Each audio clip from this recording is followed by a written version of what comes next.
Bilasipara Gutipara ME তথা ঢালাপাৰা public স্কুলত বিনামূলীয়া পাঠদান। ধুবুৰী জিলাৰ বিলাসীপাৰা শিক্ষা খণ্ডৰ অন্তৰ্গত ঢালাপাৰা পাব্লিক হাইস্কুল তথা গুটিপাৰা এমই স্কুলত বিনামূলীয়া পাঠদান শিবিৰ মুকলি কৰা হৈছে বুলি জানিব পৰা গৈছে। উক্ত সভাত স্থানীয় মুৰব্বী অৱসৰপ্ৰাপ্ত শিক্ষক শাহাদাত হুছেইনৰ সভাপতিত্বত আৰু জ্যেষ্ঠ সাংবাদিক হাছেন আলী জোদ্দাৰে সভাখন পৰিচালনা কৰে। আনহাতে সভাখনত মুখ্য অতিথি হিচাপে নামনি অসমৰ কেন্দ্ৰীয় সমিতিৰ সভাপতি আব্দুল বাৰেক ফকীৰ লগতে আঞ্চলিক আৰু জিলা সমিতিৰ নেতা কৰ্মী উপস্থিত থাকে।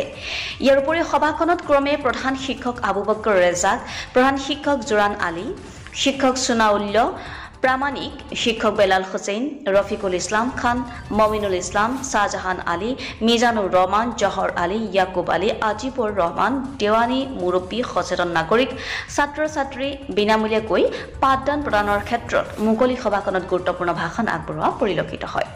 ইফালে গুটিপাৰা আঞ্চলিক NSSP আৰু মহাত্মা শ্বাইন সমিতিয়ে উক্ত পদক্ষেপ গ্ৰহণ কৰাত ৰাইজে ধন্যবাদ জ্ঞাপন কৰিছে। News desk report. গৈ আছো কি কাৰণত গৈ আছো তোমালোকৰ দৰে ছাত্ৰ ছাত্ৰীৰ ভৱিষ্যতৰ কাৰণে চিন্তা কৰি আমি আগবাঢ়ি গৈ আছো। গতিকে আমাৰ কাৰণে দুৱা আশীৰ্বাদ কৰাৰ কাৰণে আহ্বান ৰাখি মই সকলোৰে শ্ৰীচৰণত সেৱা জনাই মই মোৰ বক্তব্য সামৰি মাৰিছো। জয় আই অসম, NSSP জিন্দাবাদ। যিখিনি আমাৰ ৰাজুদাই কৈ গ'লে আজিৰ দিনত শিক্ষা এটা আমাৰ এটা এনেকুৱা বস্তু, তুমি য'তে নোযোৱা কিয় শিক্ষাৰ প্ৰয়োজন হয়।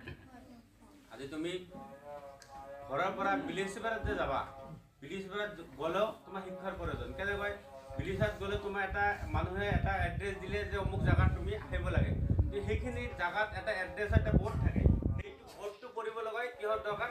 শিক্ষাৰ। আৰু আজিৰ ডেটত আমাৰ যিটো আমাৰ মাজত যে সমাজত যিটো চবতকৈ এটা প্ৰব্লেম ফেচ কৰোঁ যে আমাৰ চৰাঞ্চলৰ মানুহখিনি আমি শিক্ষাৰ ফালৰ পৰা আমি আগবাঢ়া নহয়। কিয় আগবাঢ়া নহয়? যে আমি সেই ধৰণৰ যদি আমি কি কৰোঁ যে 9-10 যদি 10ত যদি কিবা কাৰণত আমাৰ এক্সামটো বেয়া হয়, আমি কি কৰোঁ? পঢ়া বাদ দিওঁ। সেইটো কথা নহয়। আমাৰ সন্মুখত বহুত মহৎ মানুহ আছে যিজনে 7 বাৰ কৈও মেট্ৰিক ফেইল কৰাৰ পিছতে স্থান মাৰিছে। আমি সেইটো মনটো যে আমাৰ আছে